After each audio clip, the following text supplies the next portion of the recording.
So I said in the previous videos that we go through the pathway of assessment, which leads to potentially a diagnosis, which leads to treatments and treatment planning. The treatment that we do, the decisions we make, are based on the diagnosis that we've come up with and the symptoms the individual is showing.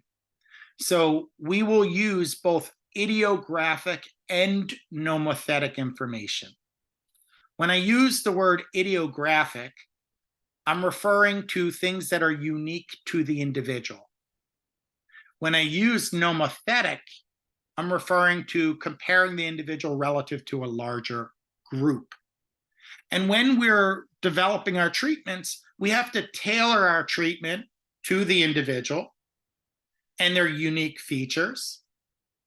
But we also have to have general frameworks of what kind of treatments work. And there are a whole host of treatments out there. Now, what treatments are you going to use? Well, there are factors that impact that. Your theoretic orientation. Remember how I said even your assessment is impacted by your theoretic orientation, the kind of instruments you use to come up with a diagnosis. Your theoretic orientation might play a role. Well, so too with your treatment. We also want to know what is considered an evidence-based practice or treatment, or an empirically supported treatment, right? So what does that mean? That means in addition to what we're able to provide, what we're trained to provide, we also have to provide treatment that works, that research suggests works. And if you were to research the various types of treatment models, there are over 400 different forms of therapy that you can choose from. And some are deviations of others. So the difference between cognitive therapy and cognitive behavioral therapy and rational emotive behavioral therapy, there are slight nuances to them, and they're still considered distinct treatments. But we have over 400 of them. So you might say, well, is the treatment effective? Well, that's a good question. So I ask you, how do you define success? How do you view improvement? And how do you compare the treatments, right? So there are a lot of factors that play a role in the effectiveness of treatment. But if you're going to talk about research, you're going to ask one of the following questions. Is this therapy model, generally speaking, effective? Then you might say, are there particular models that are more effective than others? And if I put all the models of therapy together, is therapy overall effective? And we have data to talk about the general effectiveness of therapy. We have data to talk about specific models, and we have data to talk about different models based on different clinicians. So let's look at it. The first question was, is therapy generally effective? The answer is yes. And using a meta-analysis with therapy across the lifespan, we know that a person in treatment who struggles with a disorder is going to function better than 75% of people that are untreated. Now, the average person in treatment performs better than 75% of people untreated. In childhood, the numbers are a little bit less. It's the average person in treatment performs better than roughly 63% of people out of treatment. But either way you look at it, whether we're looking at treatment across the lifespan as a whole, whether we're looking at childhood conditions, generally speaking, being in treatment, you're going to function far better than individuals who are not in treatment. The whole bell curve gets shifted to the right in terms of improvement. So yes, going to therapy is effective, generally speaking. Now, the question is, can people be harmed by therapy? That's a tricky one, but the answer is yes. Now, the vast majority of people are not going to be harmed by therapy.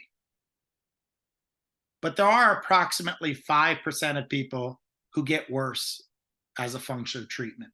Now, the other 95%, the symptoms either stay the same or they get better.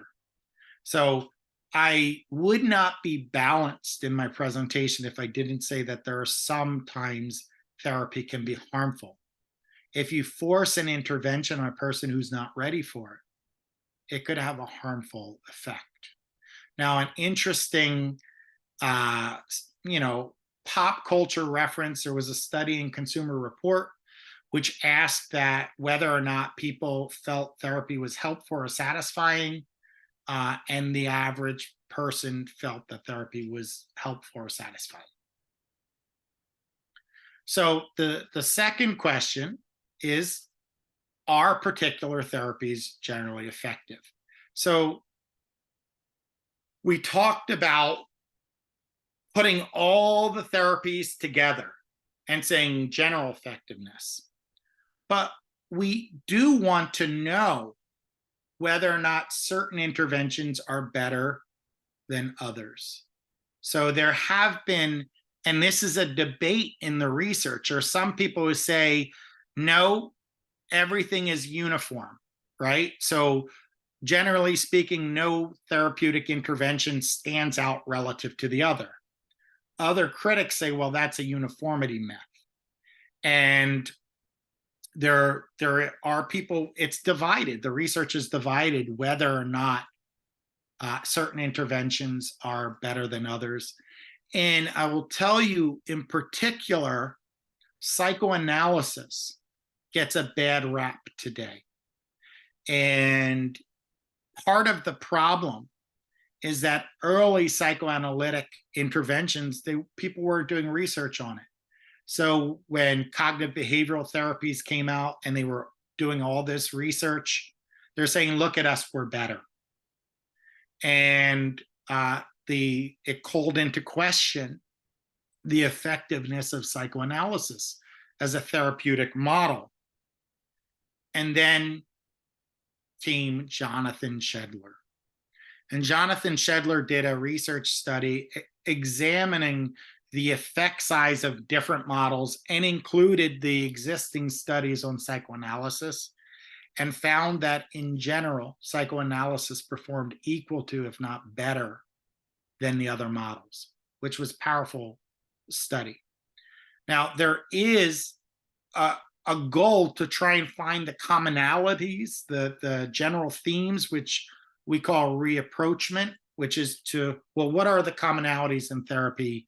What can we get some kind of consensus or uniformity on? So there is that movement.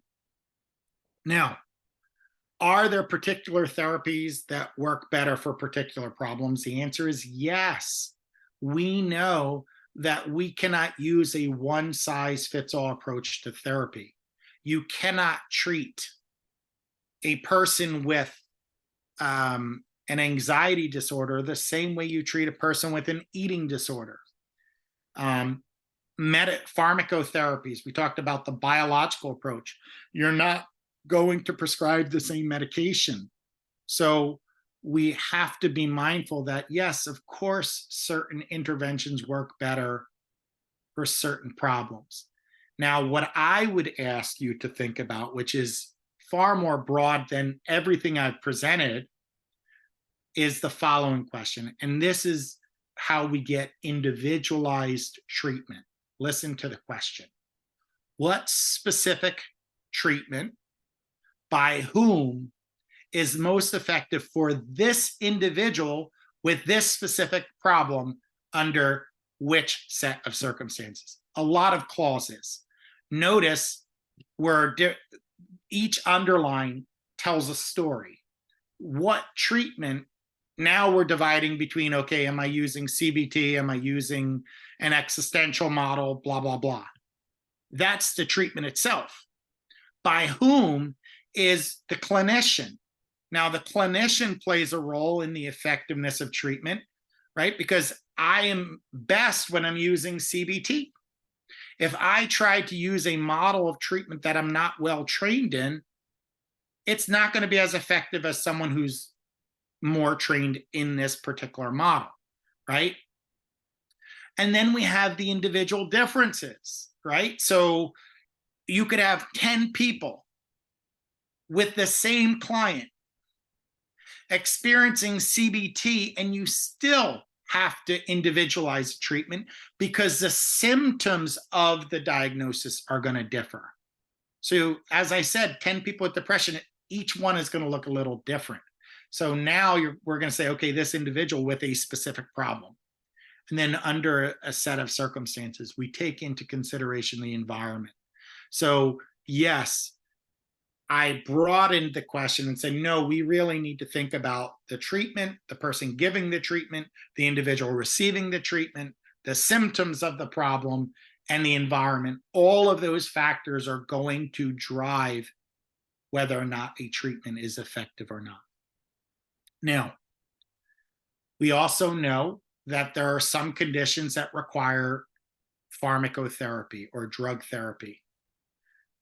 The vast majority of conditions that an individual is prescribed medication for, I would argue that you should try therapy alone first.